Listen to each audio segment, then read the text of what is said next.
para romo, para suster, Bapak Ibu, saudara-saudara sekalian, perkenanlah saya untuk mengungkapkan isi hati saya dalam menggeluti pesta saya hingga 50 tahun hidup kemuliaan.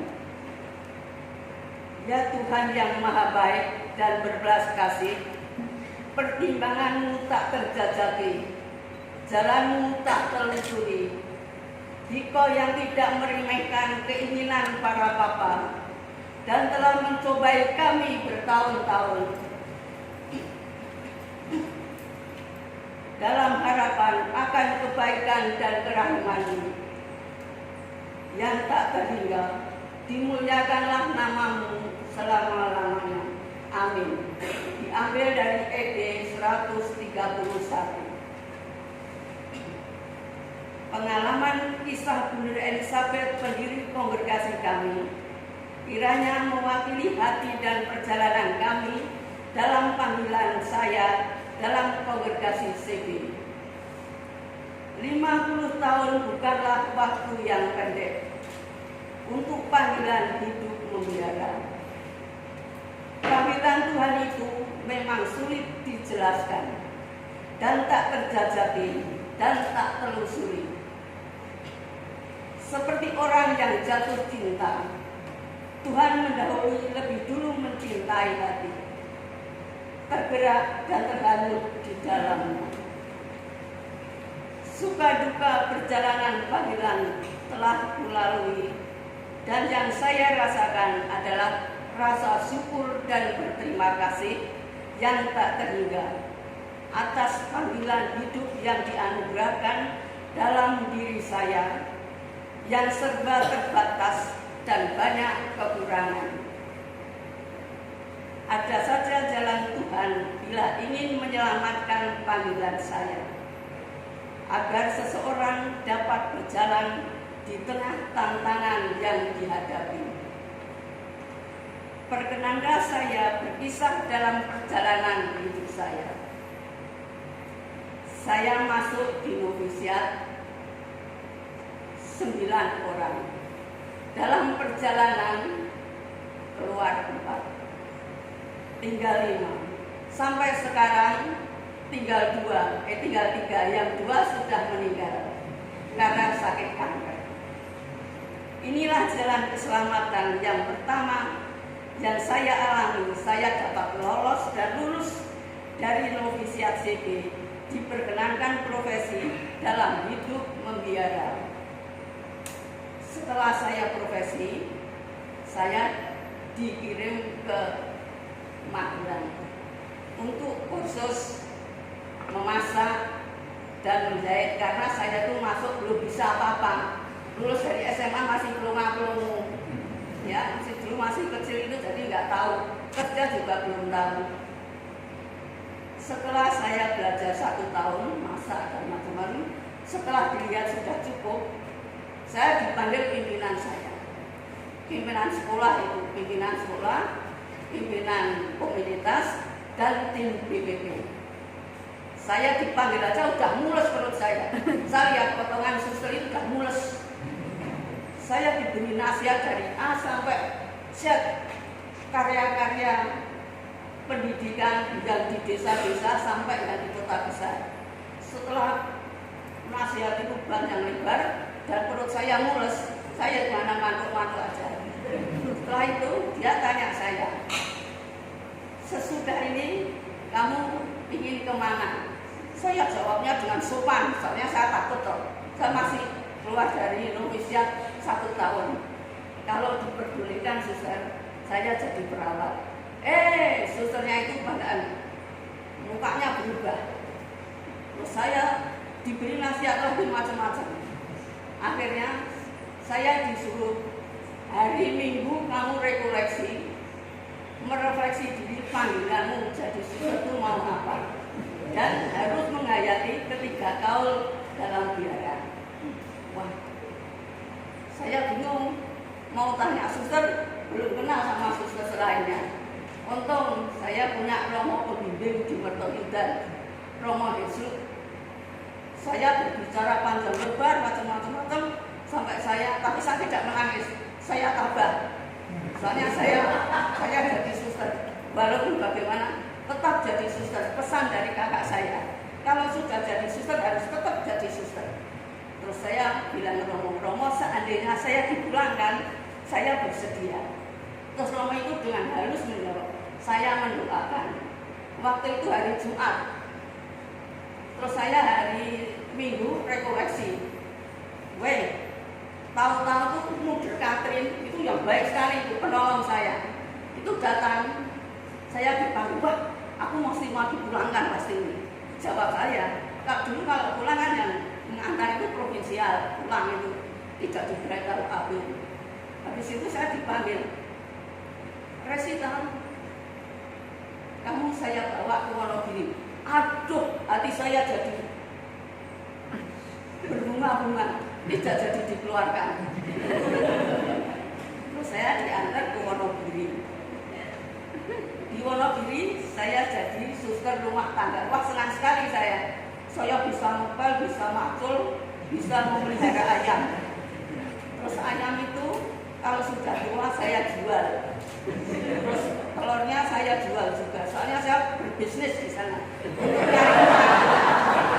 Karena saya tidak punya gaji. Semua suster punya gaji. Dulu SD, dulu SMP, dulu SMA, sama di paroki saya hanya di rumah ngepel sama nyuci baju punya suster-suster. Tapi saya jadi suruh, inilah kerjaan saya. Jadi saya tidak pilih-pilih. Sampai disuruh sudah, nah ini saya sudah di Wonogiri lah.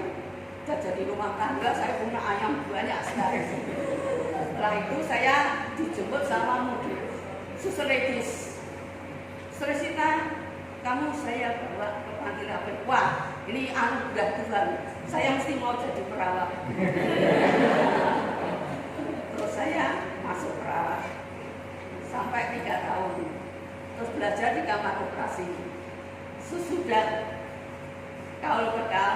sesudah selesai perawat, sudah di kamar operasi, saya dipanggil pimpinan. Dulu tidak pakai SK ya, langsung dipanggil, seminggu lagi kamu berangkat ke Lewo-Leba.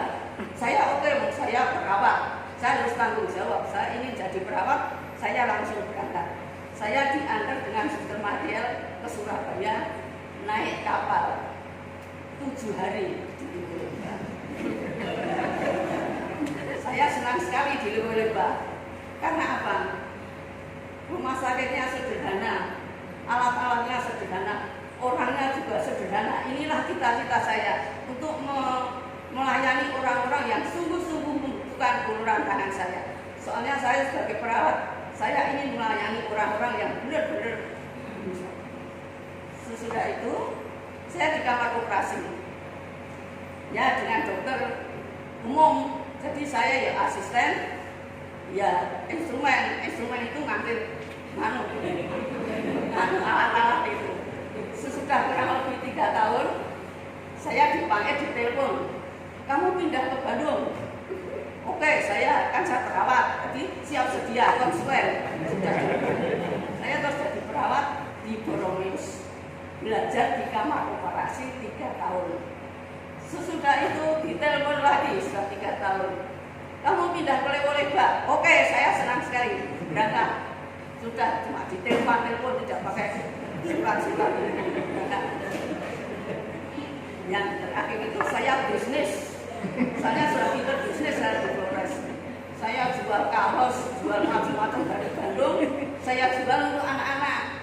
Kan olahraga, ayo kita olahraga pertandingan harus punya seragam. Saya pakai itu. Tapi anak-anak itu tidak mau nggak diberi. Dia memberi uang apa berapa saya terima. Uang itu saya kembalikan ke komunitas karena rumah sakit kita tidak punya uang. Jadi saya cari uang. Motret-motret saya jual, uangnya saya. Kurang lebih 3 tahun saya di telepon suruh ke Mertoyudan karena ada suster yang meninggal tersaring. Jadi saya di Mertoyudan juga senang saya merawat calon-calon romo. Kalau dia datang ke valet, suster saya pusing, sini saya tensi, dasar tensi, oh tensinya bagus kok, tak buatkan susu sini minum. Soalnya saya dapat susu dari Mami Rape, jadi saya buatkan susu. Besok kalau ibu nengok, suruh bawa coklat ya, nanti susunya dari sini. Ya, kurang lebih 1 tahun. Di situ saya ditelepon sama suster Prestera. Kamu pindah ke Boromeus karena suster Agustini sakit harus istirahat. Terus saya mangsih, oh kalau gitu saya dulu di sini istirahat ya suster. Tidak, kalau kamu kerja. Oh ya. Saya dengan suster saya memang iya. Saya langsung di Boromeus dan diberi kesempatan untuk kursus asisten bedah di Carolus selama 7 bulan. Setelah selesai kursus kurang lebih 3 tahunnya saya ditelepon sama Suster Prestera lagi itu kan masih provinsial ya. Saya tunjuk dulu saya jadi ya saya perawat. Besok kamu pindah ke Lewoliba. Suster kalau boleh saya tak dari Bandung langsung ke Kupang. Orang dari Jogja saya mau titip. Oke. Saya dengan waktu itu tanggal 21 April sore. Saya naik Kramat Jati. Bis Kramat Jati di Purworejo kecelakaan. Saya tidur. Saya tidak tahu Pak Bus kecelakaan. Saya tidur di bawah itu. Semua kosong. Terus ada polisi datang. Bu, busnya kecelakaan. Saya suster kok Pak. Oh, saya polisi. Saya jawab, saya juga polisi ya. Oh ya sudah, saya gendong. Saya digendong. Saya gendong ya suster ya. Terus saya diantar sama polisi ke rumah sakit Purworejo di IGD. Sampai di IGD saya bilang sama dokter, Dok, saya tuh perawat luka ya Dok. Jadi kaki saya nggak usah diapa-apakan, dikasih bantal aja supaya soalnya kakinya remuk toh. Saya nggak usah disumpek, nggak usah diapa-apa. Tolong teleponkan Pak Mirape. Saya diteleponkan Pak Mirape. Saya ngomong sama Suster Dolores waktu itu betul Suster Dolores. Suster, saya kecelakaan. Sekarang di IGD Purworejo. Oh ya, nanti saya jemput. Saya dijemput sama Suster Eko Bima dan Mas Anto. Langsung saya dipanggil Mirape, terus saya masuk IGD, dipindah Bangsal. Paginya saya digit. Setelah digit, ini mujizat yang kedua ini saya. Harusnya udah mati tapi nggak mati.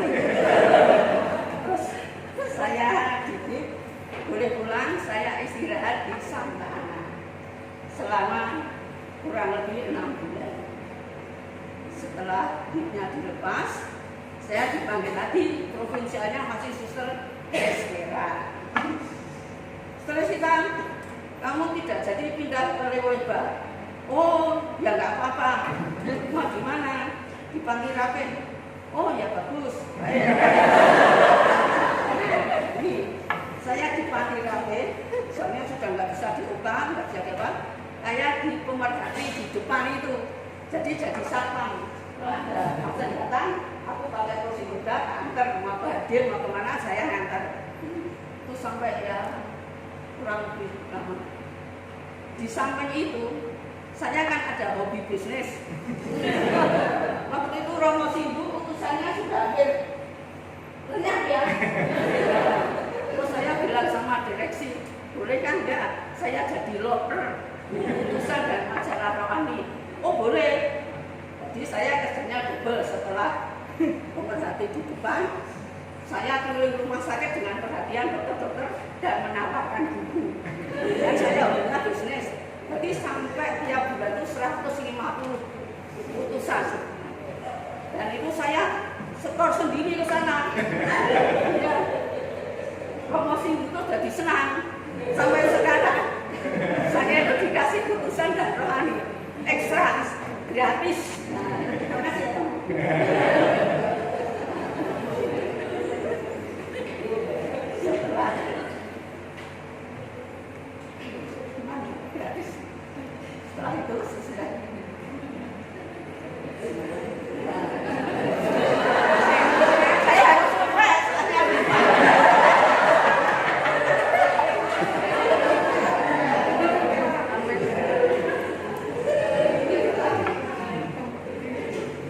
Gede terus, gede. Ini ya saya alami setelah saya renungkan kemarin saya tridium itu tiga hari di bismil. Ya itu saya mulai muter video lagi. Dan saya ini konsultasi ini bukan dengan Suster Surani. Saya mau terima kasih dengan Suster Surani kok. Konsultasi dengan Suster Surani. Saya konsultasi dengan suster lain supaya Suster Sisil. Jadi saya di training Suster Sisil. Saya ya manut saja. Bahkan aku udah hafal itu pengalaman saya, tapi saya nggak berani. Ya serius kok. Ya.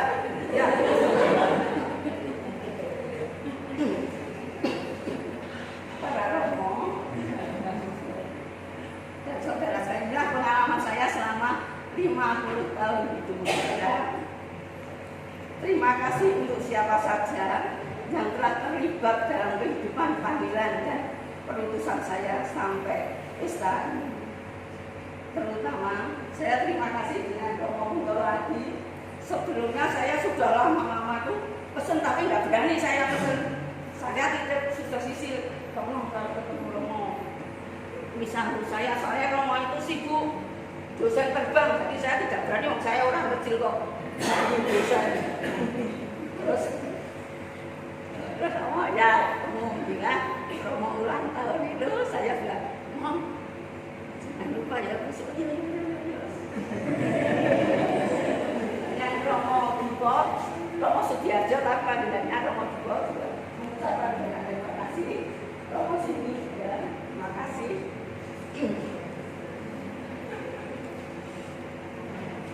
Suster Surani sebagai pimpinan rumah dan para suster sekalian yang telah jadi banyak untuk mempersiapkan pesta 50 tahun di daerah saya, serta mbak-mbak biara dan karyawan. Saya juga mengucapkan terima kasih. Yang tak terhingga saya bisa mendoakan kepada para Romo, Bapak Ibu, saudara-saudara sekalian yang telah melibatkan dalam misa kudus ini, mendoakan saya ucapkan limpah terima kasih. Saya nambah ini ya, nyontek. Terima kasih juga Mbak Nares, Mbak Silva, Mas Isfa dan Mas Edi yang telah menyemarakkan kur ini sehingga kur ini meriah. Saya sampai terharu, saya kan nggak bisa bahasa Latin, lagunya Latin, aku cuma menikmati saja. Terima kasih. Marilah kita memberi tepuk tangan yang meriah.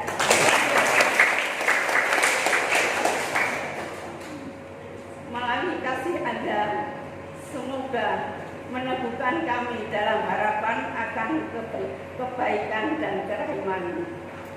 Tuhan yang tak terhingga, dimuliakanlah namamu untuk selama-lamanya. Amin. Terima kasih berkat dalam